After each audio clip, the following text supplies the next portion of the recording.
अस्सलाम वालेकुम। आप देख रहे हैं राय हदायत टीवी और मैं हूं रजा मकसूद। तमाम तारीफें अल्लाह रब्बुल इज़्ज़त के लिए कि जिसने हमें ईमान की नेमत से सरफराज फरमाया और बेहद दुरूद व सलाम जनाब रसूलुल्लाह सल्लल्लाहु अलैहि वसल्लम पर कि जिनको अल्लाह ने सरताज रसूल और खातमुन नबीयीन बनाया। दोस्तों, ये बात हम अच्छी तरह से जानते हैं कि इस दुनिया का वजूद आरज़ी है। असल जिंदगी मौत के बाद शुरू होनी है। इसी तरह क़यामत का एक दिन मुकर्रर है और वो आकर रहेगा।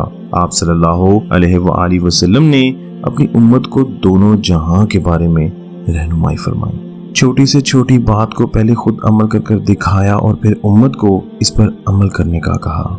और दोस्तों, जैसा कि आप जानते हैं कि दज्जाल का फितना इस दुनिया का सबसे बड़ा फितना होगा। मैंने अपनी पिछली वीडियोस में दज्जाल के ऊपर तफसील से बात की है और इंशाल्लाह अल्लाह की मदद और नुसरत से मैं इस वीडियो में वो 5 वाक़यात के बारे में जिक्र करूंगा कि जिसके होने के बाद दज्जाल आएगा। तो दोस्तों, आइए देखते हैं वीडियो। दोस्तों, सबसे पहली निशानी जो हमें दज्जाल के आने से पहले मिलती है वो है शदीद तरीन कहत साली के साल। आप सल्लल्लाहु अलैहि वसल्लम ने फरमाया कि दज्जाल की आमद से कबल 3 बरस बहुत सख्ती और शिद्दत के होंगे। लोग इन सालों में खुराक की शिद्दत किल्लत का शिकार होंगे। पहले बरस अल्लाह ताला आसमान को हुक्म देगा कि वो अपनी 1/3 बारिश रोक ले और जमीन को हुक्म देगा कि वो अपनी 1/3 पैदावार रोक ले। फिर अगले बरस आसमान को हुक्म होगा कि वो अपनी 2/3 बारिश रोक ले और जमीन को भी यही हुक्म होगा। तीसरे साल अल्लाह ताला आसमान को हुक्म देगा कि वो अपनी तमाम बारिश रोक ले और जमीन को हुक्म देंगे कि वो अपनी सारी पैदावार रोक ले। नतीजा ये होगा कि आसमान से पानी का एक कतरा तक ना गिरेगा और जमीन में से कोई जड़ी बूटी यानी खुराक पैदा नहीं होगी। रोए जमीन पर जितने भी सायादार दरख्त होंगे तबाह बर्बाद हो जाएंगे, मगर जिसको अल्लाह चाहेगा वो बच जाएगा। दोस्तों, लोगों ने सवाल किया कि ए अल्लाह के रसूल सल्लल्लाहु अलैहि वसल्लम, इस सूरत में लोगों का जरिया माश क्या होगा, यानी उनकी इनकम या सैलरी वो किस तरह कमाएंगे। तो आप सल्लल्लाहु अलैहि वसल्लम ने फरमाया वो ला इलाहा इल्लल्लाह अल्लाहु अकबर अल्हम्दुलिल्लाह कसरत से पढ़ेंगे और यही जिक्र इनके लिए खुराक का काम देगा।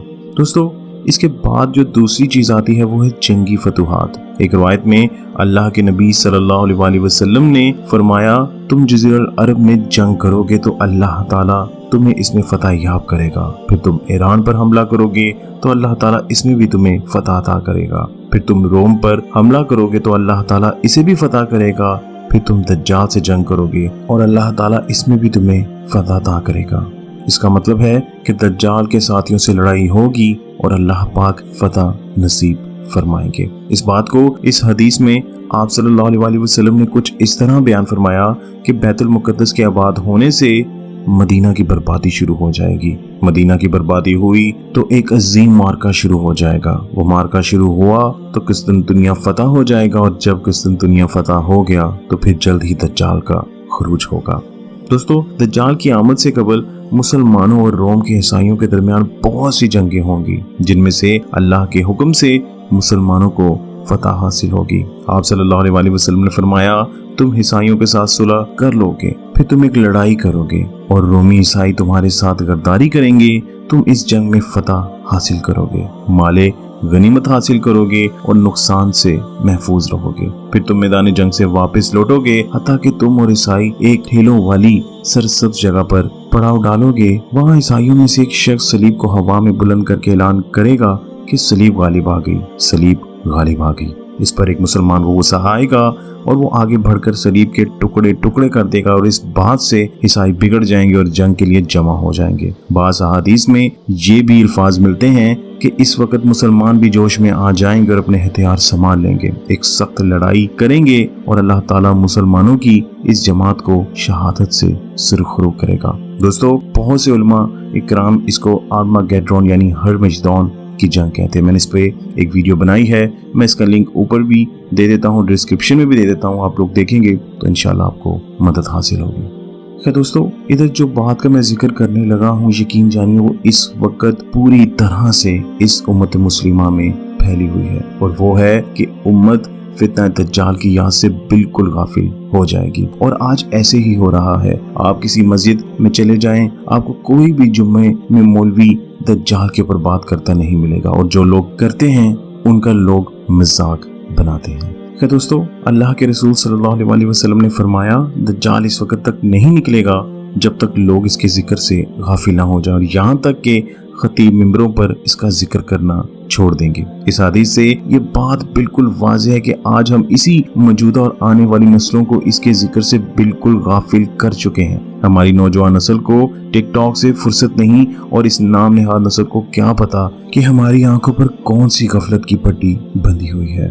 خیر دوستو، اس کے بعد ہم ذکر کرتے ہیں ہولناک فتنوں کا ظہور۔ نبی کریم صلی اللہ علیہ وسلم نے ایک طویل حدیث میں ارشاد فرمایا، پھر خوشحالی کا فتنہ ظاہر ہوگا جو ایک ایسے شخص کے قدموں سے اٹھے گا جو میری آل بیت سے ہوگا۔ وہ خود کو میرے خاندان میں خیال کرے گا، مگر در حقیقت اس کا مجھ سے کوئی تعلق نہ ہوگا، کیونکہ میرے دوست تو فقط متقی ہیں۔ اس کے بعد ایک بہت ہولناک فتنہ شروع ہوگا۔ اس فتنے کا اثر اور تکلیف میری امت کے ہر شخص کو پہنچے گی، کوئی بھی اس سے محفوظ نہ رہے گا۔ جب بھی کہا جائے گا یہ فتنہ ختم ہو گیا ہے تو وہ پہلے سے زیادہ شدت اختیار کر جائے گا۔ آدمی صبح کو مومن ہوگا اور شام کو کافر ہو جائے گا، حتیٰ کہ لوگ دو گروہ میں بٹ جائیں گے، ایک ایمان والے جو نفاق سے پاک ہوں گے اور دوسرے نفاق والے جو ایمان سے خالی ہوں گے۔ جب یہ حالت ہو جائے تو اس وقت دجال کا انتظار کرنا، اسی روز آ جائے یا اگلے روز ظاہر ہو جائے۔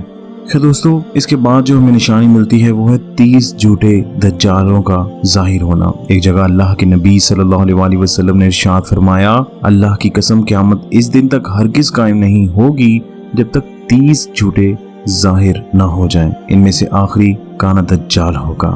دوستو، یہ سب وہ واقعات ہیں جو دجال کے ظاہر ہونے سے پہلے روئے زمین پر واقع ہو چکی ہوں گی۔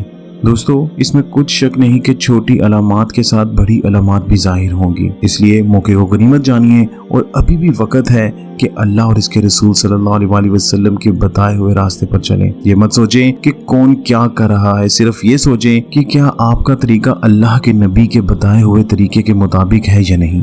ہر آنے والا دن گزرے ہوئے دن سے بدتر ہوتا جا رہا ہے، اور ہم ابھی بھی غفلت کی نیند میں سو رہے ہیں۔ اسی غفلت کی نیند میں کسی دن موت آ جائے گی، اور جس کی موت واقع ہو گئی سمجھ لو اس کے لیے قیامت شروع ہو گئی۔ اللہ سے دعا ہے کہ جب تک زندہ رکھے ایمان کی حالت میں زندہ رکھے، اور موت دے تو ایمان کی حالت میں دے۔